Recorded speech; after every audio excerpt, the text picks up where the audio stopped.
Hello everyone! Welcome to the Mattoon Corner. When I play a video game, there aren't many things I really ask for. There are hundreds of games out there, each with their own little quirks and features. Dozens of genres exist, from the simple platformers like Super Mario to the more complex RPGs like Final Fantasy. Some good, others not so much. But that's not what I'm here to talk about. Today, I just want to talk about what I believe to be the most important aspects of a video game. Now, please keep in mind that this is all my opinion. These are just a few things I believe help make games be so engaging. You might find what I think interesting, but if you don't, well, take it with a grain of salt. To keep this video short, I really only want to focus on my three big aspects.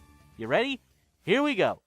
And the first thing I look for in a video game is the story. I'm putting this one first because, unlike the other two, this one isn't exactly something mandatory. Some of my favorite games weren't exactly rich with story, like the first few Mega Man games or Super Mario. Robots turn bad, good robot saves the day. Princess got kidnapped, plumber rescues her. Very simple and not much else to say about them. But take the dozens of games that try to include some kind of lore or deep plot. This step is really for those kinds of games and not your more traditional stuff. Like Assassin's Creed and Kingdom Hearts. Both of them are series that I highly respect for giving us a long, complex narrative spanning over multiple entries. It takes talent to write a story that big. However, this can also be a bit of a problem for newer players who want to get into the series. They'd either have to play every entry in the series, which can be a bit challenging if they can't find the games, or look at the lore online. But both Kingdom Hearts and Assassin's Creed have such complex and convoluted stories, they might not understand everything. Heck, even if they manage to play the games, there are still going to be people who just sit down and say, "Wait, what?" I'm not saying stories can be complex, but I personally think you shouldn't be required to play every game in a series to understand its story. It's one of the reasons I enjoy games like Final Fantasy VII and Xenoblade Chronicles. The Wii one, I haven't played X yet. Both of these games give us a beautiful narrative all wrapped up into one game. I don't need to play other Final Fantasies to understand the story, I just need to play this one. Plus, the story is told in such an interesting way, I feel enraptured by the whole thing. Now, many games try to do this, but unfortunately some of them fail at giving us a very deep lore. Some just try too hard and the whole story ends up feeling more like a chore. I liked playing Etrian Odyssey Untold, but I feel like the story tried too hard to get me to invest in it. I mean, I beat the story mode easily and the game itself isn't that bad, but the whole thing kind of ended up feeling like a chore. So yeah, while story isn't really important to me, having a narrative that'll keep me engaged is always a plus in my book. But like I said, some of the best games I played weren't story heavy, so I guess you could say that this is a nitpick really. This next one, well, I can't really say the same for this one. And the second thing I look for in a game is fun. Okay, let me explain. I am a firm believer of the phrase gameplay over graphics. A game could look amazing, but that doesn't exactly mean it'll be any fun. Jet Set Radio is one of my favorite looking games of all time. There's something about cel-shaded graphics that I really like. But when I actually played the game, I realized the controls kinda sucked. Now, I played the version that came out on the Xbox Live Marketplace, so I'm not sure if it's a problem on the other versions of the game. But there was something about the controls to me that just wouldn't flow well. It just felt really awkward to me sometimes. I could never really get into the game because of it. Then there are games like our earlier example, Xenoblade Chronicles. The story was enough for me to beat the game, but gameplay-wise, I found it boring. The way the fight mechanics worked were interesting, but I could never really delve into it because of how complex the game was. I was overwhelmed by the sheer amount of stuff you could do with your characters that I barely even tried to learn how to play. The result? Hours of tedious level grinding just so I could fight one boss. Then we rinse and repeat. I did like the game, and I know there are people who like this kind of complex gameplay style, but it just wasn't my kind of game. There are just so many things you can do in this game to change how your party works. I mean, look at this. Look at this! How am I going to understand how this works? What does this even mean? Sorry about that. Now, when I think of a story-driven game that also happens to be fun, the first thing that comes to mind is Uncharted. Now, I only played Uncharted 2, so I'm no expert at the series, but I really liked it. I always liked treasure hunter stories, or anything involving some kind of a search or a puzzle, so being able to play through this kind of experience was awesome. One minute I was trying to solve a gigantic puzzle, the next I was dodging and shooting my way through a group of mercenaries trying to kill me. Now, comparing Xenoblade Chronicles to Uncharted might seem a bit unfair, so let's compare it to another well-known RPG, Kingdom Hearts. For this example, I'll be using Birth by Sleep. Yes, there are plenty of things to do in this game, from mini-games to collecting stickers and a whole bunch of other stuff, but the action-oriented combat managed to keep me interested enough to keep me playing.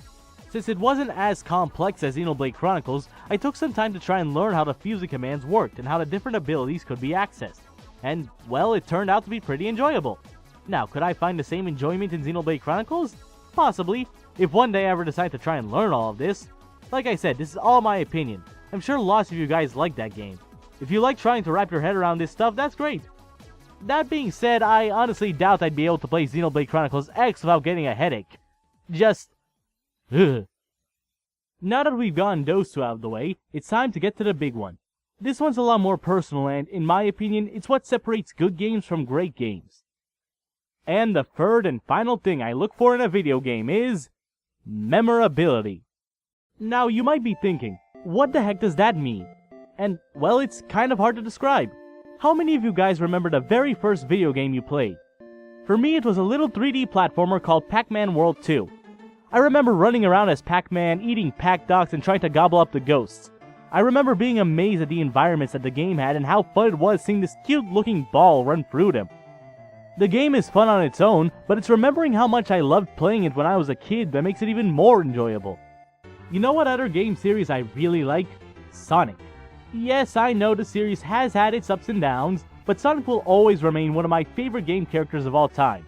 Heck, it's one of my favorite game series of all time. I spent my childhood trying to play as much as this guy as possible. But what game started my love for the Blue Blur?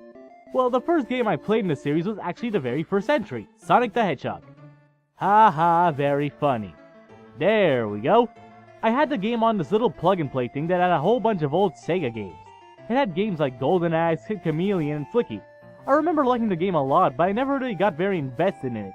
Mainly because I could never get past Zone 2. Oh come on, I was 6 years old! I bet I could beat it now if I wanted to. Maybe. Hopefully. Anyway, as fun as it was beating Green Hill Zone a dozen times, it didn't exactly get me to join the Sonic fan base. You know what did? Well, let me tell you a little story then. Imagine a 6-year-old boy going to a Blockbuster with his older brother and his friend. We're going to spend the weekend at said friend's house, so we're ready to rent a few games and a few movies too. Each of us went to pick up a game for his Xbox, and while I was looking around, I saw a game case that caught my attention. It was in a bin, so my brother thought it would be kinda boring, but I convinced him to take it. We spent all weekend trying to beat that game. It made us laugh, it made us rage, and have so much fun as we went from level to level, trying to go through every nook and cranny of the game, taking turns as we each died and tried again. I can't remember any other video game bringing me so close to my brother and my friend like that. The weekend passed and we returned the game, but I was still so jumpy. I wanted to play that game again. I begged my parents for it so much until they eventually caved in. I didn't have an Xbox, but I had a PS2, which thankfully had a version of the game available. It took me a long time to beat that game, but when I did, I felt so happy. It definitely holds its place in my heart as not only my favorite Sonic game, but as my favorite video game. The game that made me love video games as a whole. The game was Sonic Heroes. Okay, calm down. I'm very well aware that the game has a very mixed reception, but I'm not here to talk about the quality of the game itself. That's a whole other can of worms. I'm here to talk about why I love this game so much. It has nothing to do with the gameplay, which I personally found very enjoyable, or the story, which could be better, but I never saw a problem with it. It's about the moments I spent with this game. Yes, I technically own the worst version of the game with constant frame drops, but I always found this game to be so fast-paced and colorful that I was mesmerized. I remember me and my brother would always play the 2-player mode together, with our favorite game being the bobsled races. We would love just rushing through the levels to see who could get the best score in time, and we always felt so powerful doing it. This game was such a huge part of my childhood, its presence has forever been ingrained into my brain. There's no other game that I've played that's had that kind of impact, and, well, I'm sure a lot of you guys out there have a game like that too. Something that you played for the first time and something you just had to get more of. A game that truly marked your childhood in a way that no other game ever has. A game that made you see games in a whole new light, and something that made them a part of your life. Now, obviously, not every game is going to be as memorable as that first one, but there will always be games that stick to your mind. Playing Smash Bros with friends, the hours spent on Gran Turismo, the addictive gameplay of Ape Escape, the amazing story of Undertale, the beautiful animation of Skullgirls. All things that make me come back to these games over and over again. If a game is truly memorable, it'll always stick out in your mind as a great experience. In the endless sea of video games, those truly unique games will always be considered the best. But hey, that's just my opinion. Hope you guys enjoyed the video. Until next time everyone, and remember to be cool and be creative.